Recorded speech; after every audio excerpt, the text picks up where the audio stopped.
네, 할렐루야.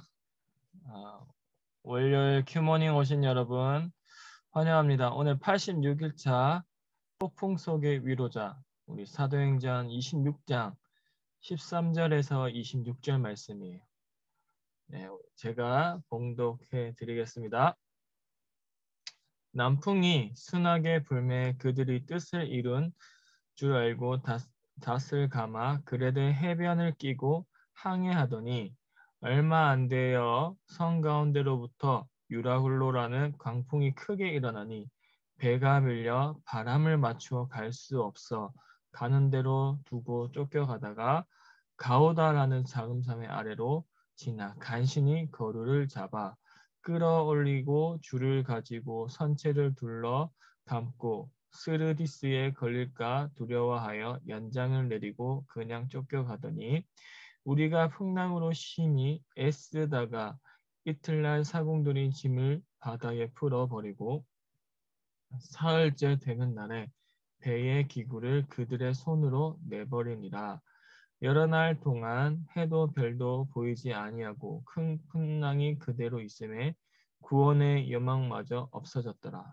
여러 사람이 오래 먹지 못하였음에 바울이 가운데 서서 말하되 여러분이여 내 말을 듣고 글에 대해서 떠나지 아니하여 이 타격과 손상을 면하였더라면 좋을 뻔하였느니라. 내가 너희를 권하노니 이제는 안심하라. 너희 중 아무에도 생명에는 아무런 손상이 없겠고 오직 일이라. 내가 속한 바 곧 내가 섬기는 하나님의 사자가 어젯밤에 내 곁에 서서 말하되 바울아 두려워하지 말라. 네가 가이사 앞에 서야겠고 또 하나님께서 너와 함께 항해한 자를 다 내게 주셨다 하였으니 그러므로 여러분이여 안심하라. 나는 내게 말씀하신 그대로 되리라. 고 하나님을 믿노라. 그런즉 우리가 반드시 한 섬에 거르리라 하더라. 아멘. 오늘은 86일차 폭풍 속의 위로자라는 제목으로 하나님의 말씀을 그러니까 묵상을 나누길 원합니다. 자, 바울 일행은 이 태운 배는 그레데 해안에 근접해서 행선하다 유라굴로 강풍을 만나서 14일 동안이나 표류했습니다. 그들은 극심한 강풍에 견디다 못해 급기야 모든 희망을 버렸습니다. 승선한 모든 사람이 절망 상태에 빠져 있을 때 오직 한 사람만이 담대하였으나 그는 하나님의 약속을 신뢰하는 바로 사도 바울이었습니다. 이 바울이 로마로 가게 되리라는 하나님의 약속이 4번이나 나옵니다. 본문에서도 위기에 봉착한 바울에게 하나님께서 환상으로 그의 소명을 재차 일깨워 주심으로 희망을 주신 사실을 볼 수 있습니다. 하나님께서는 또 초자연적 환상이나 계시를 통해 종종 길을 제시하시거나 위로의 말씀을 베푸셨습니다. 바울과 함께 승선한 사람들은 죽은 목숨과 다름이 없었지만 이방인 불신자들에게도 이 계시하시고 구원하시기 위한 하나님의 섭리에 의하여서 목숨을 건지게 되었다는 거죠. 바울은 큰 폭풍에 시달려 구원의 여망을 잃어버린 자들에게 결정적인 이 기회를 포착하여서 복음을 증거함으로써 소망의 빛을 주었습니다. 즉 바울은 바다와 바람을 지으시고 자연을 지배하시는 창조주 하나님을 소개하였으며 또 그분께서 구원하리라는 위로의 메시지를 전해 주었습니다. 여기서 우리는 두 가지의 말씀을 볼 수가 교훈을 얻을 수 있겠습니다. 첫 번째는 신앙의 실제성입니다. 그게 무슨 말이냐? 신앙이 그리스도인의 일상생활과 깊은 상관관계가 있다는 것입니다. 신앙이란 단지 우리 교리나 이론만은 습득하는 것이 아닙니다. 오히려 신앙은 그리스도인의 일상생활에서 드러나야 한다는 것이죠. 개인의 신앙은 교회 생활뿐만 아니라 가정, 직장, 학교에서 그 진리가 또 나타내야 된다는 것이죠. 이러한 측면에서 야고보는 믿음의 실제에 대해서 강조합니다. 그리스도인이 가지고 있는 신앙이 현실에서 벌어지고 있는 여러 일과 아무런 상관이 없다면 그 신앙은 이미 죽은 것으로 가치를 인정받을 수 없습니다. 신앙은 이중성이 있다가 보다는 통합적이어야 됩니다. 그러니까 우리가 늘 현실과 어떤 이상을 어, 따로 보는 경우 있거나 아니면 이상만 바라보거나 아니면 현실만 바라보는 경우가 있습니다. 그것이 아니라 현실과 이상을 같이 가야 된다는 것입니다. 통합이 되어야 된다는 것이죠. 지금까지 바울은 복음 증거를 통해서 신앙을 감당할 수 없는 거대한 태풍을 대하고 조금도 두려워하거나 불안해하지 않았습니다. 도리어 두려움에 어쩔 줄 모르고 있는 많은 사람들에게 확신에 찬 격려와 위로를 아끼지 않았습니다. 이것이 바로 바울이 소유하고 있었던 믿음이었습니다. 이 믿음은 어떻게 나온 것일까요? 바울이 일상생활에서도 평소 믿음 생활에서도 어, 이게 우유부단하지 않았다는 것입니다. 일관성 있게 믿음을 지켰다라는 것입니다. 어, 두 번째, 우리는 또 이 장면을 보면서 하나님의 구원의 섭리를 배울 수 있습니다. 하나님은 궁극적으로 인간을 구원하십니다. 그리고 이 구원을 위한 근거는 예수 그리스도의 희생을 통해 속죄입니다. 누구든지 예수 그리스도를 영접하면 그는 곧 하나님의 자녀로서 구원의 반열에 동참하게 됩니다. 그러나 구원이 인간의 영혼에만 관련되지 되는 것뿐만 아니라 구원은 하나님의 심판에서 자연의 재해에서 그리고 사고의 위험에서 그리스도인의 육신을 안전하게 보좌하는 것과도 관계가 있다는 것입니다. 하나님은 홍수로 인류를 심판하실 때 노아와 그의 가족을 구원하셨습니다. 또한 롯도 두 딸을 소돔과 고모라 성의 멸망에서 구원하셨습니다. 그 하나님이 바울과 그 일행을 몰아치는 태풍 위험 속에서 구원하셨다는 것입니다. 본문에서 바울을 대적한 것은 인간들의 음모가 아니라 자연 재해였습니다. 이것들을 구약 시대에 하나님을 대적하는 악한 세력에 대한 상징이었기도 했습니다. 이 세력은 인간을 구원하려는 하나님의 목적을 방해했던 것입니다. 그러나 이 초대교회의 성장을 막으려 하고 바울의 복음 전도 사역을 방해하려 했던 악의 세력은 바울을 통해 이 지중해 사람들을 구원하려는 하나님 뜻 섭리 안에 있었다는 것입니다. 바울과 함께 승선한 사람들은 실제로 죽은 목숨과 다름없었습니다. 이 이방인 불신자들에게도 이 하나님의 계시하시고 구원하시기 위한 하나님의 섭리에 의해서 목숨을 건지게 되었다는 것입니다.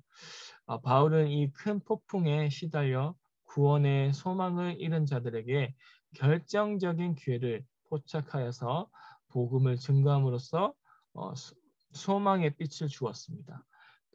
즉 바울은 바다와 바람을 지으신 창조주 하나님을 소개하시면서 그분의 사람들에게 위로의 메시지를 전해줬다는 것입니다. 이렇게 배 안에 있던 사람들은 하나님께서 그들을 구원하시라는 바울의 위로를 받고 평정을 되찾았습니다. 이처럼 우리가 놀랍고 기적이 동반한 구원 사역이 항상 이루어지는 것이 아닙니다. 바울의 선교 상황과 같은 일들은 하나님의 선한 목적과 뜻이 일치할 때 비로소 나타나는 결과뿐입니다. 바울과 그 일행의 구원은 그가 가이사 앞에서 서야 하는 하나님 뜻을 이루기 위해서였습니다. 오늘 우리에게 바울을 통해서 배울 점, 교훈은 무엇일까요? 우리의 신앙생활 평소의 모습은 어떠한가요? 교회에서 나타나는 모습이 모습뿐만 아니라 우리의 삶에서 나타나는 신앙생활은 어떠한가요? 바울은 평소처럼 신앙생활에서 믿음으로 날마다 살아갔습니다. 그 믿음이 어떤 문제나 큰 어려움이 생겼을 때 당황하지 않고 믿음대로 또 내 삶의 복음적인 삶으로 복음 증거를 대로 살았습니다. 우리의 모습도 이와 같이 복음으로 살아내는 저와 또 청년 하람이 되기를 소망합니다. 그렇게 복음대로 살아갔을 때 구원받은 우리가 내 이웃에게 위로자가 될 것입니다. 오늘 또 여러분 삶 가운데 주변의 많은 이웃에게 위로자가 되어 주십시오. 그것이 복음의 통로가 될 것입니다.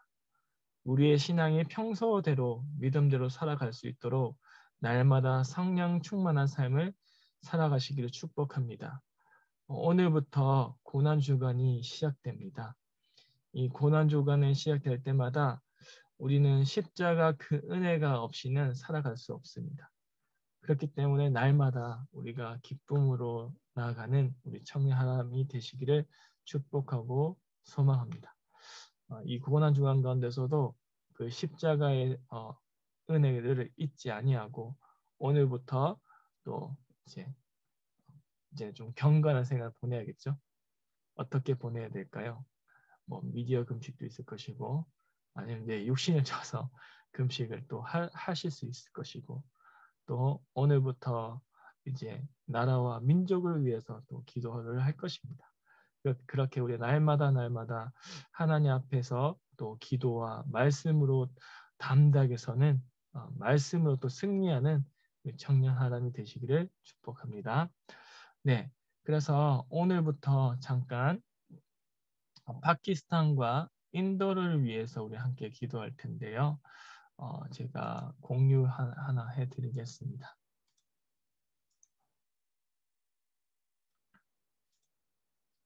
우리 함께 인도 파키스탄을 위해서 함께 기도합시다.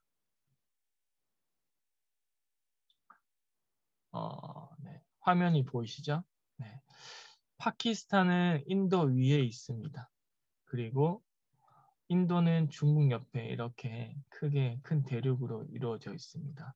먼저 파키스탄을 제가 소개하자면 수도는 이슬라마바드, 인구는 약 2억 명 정도 됩니다. 그리고 주요 언어는 우르두어를 쓰고 있고요. 영어도 쓰고 있습니다. 그리고 주요 종교는 약 97%가 이슬람교입니다. 그 외에 힌두교, 기독교가 등 있습니다. 인도는요, 수도가 뉴델리입니다. 약 10여 개 인구가 있고요. 주요 언어는 힌디어 그리고 영어를 사용하고 있습니다. 그 주요 종교는 약 80%가 힌두교고요. 약간 이제 파키스탄과 또 인도를 접경하고 있는 여 북쪽에 있는 지역은 웬만하면 한 99% 이슬람교입니다. 그 외에 기독교, 시크교, 불교 등 종교의 또 시조로 시작되는 또 인도가 이렇게 되어 있습니다. 오늘은 또 파키스탄과 인도를 위해서 우리 함께 기도할 텐데요. 우리가 여러분이 생각하는 이 파키스탄 어떻게 생각하시는지 모르겠습니다. 또 인도는 또 어떻게 생각하는지 잘 모르겠는데 인도 파키스탄은 세계의 분쟁 지역 중에 한 가지 있습니다. 그게 뭐였냐면요.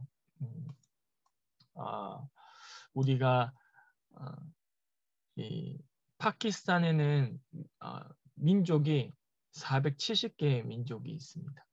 그러니까 아직까지 예수님을 믿지 않고 교회가 없는 아직까지 복음이 증거되지 않는 민족이 약 470여 개. 최근 소식은 뭐 400여 개, 300여 개 정도 이제 복음 증가된다라고 또 최신 정보가 또 있습니다. 그리고 인도는 약 2,500여 개 종족이 있거든요. 근데 아직까지 예수님을 안 믿고 있는 종족이 약 500여 개가 있습니다. 그러니까 인도와 파키스탄, 미전도 종족이 뭘까요? 예수님을 이름도조차도 듣지 못한 민족이 있다는 것입니다. 그 종족이 인도와 파키스탄에 많이 몰려 있습니다. 여러분이 기도하시고 항상 파키스탄과 인도를 위해서 기도해 주십시오. 최근에 인도와 파키스탄은 세계 3대 분쟁 지역 중에 이 카슈미르 지역이 자꾸 전쟁을 겪고 있습니다. 이 카슈미르 때문에 이 파키스탄, 인도가 계속 분쟁으로 영토 분쟁으로 계속 카슈미르에 있는 지역이 고통을 받고 있습니다. 우리 함께 이 기도문이 있는데요. 함께 기도합시다. 어떻게 기도할까요? 이 제가 PPT 이렇게 글이 있는데 여러분 이 글만 읽어줘도 이 기도가 될 것입니다. 네, 기도하는 마음으로 우리 함께 기도합시다. 시작.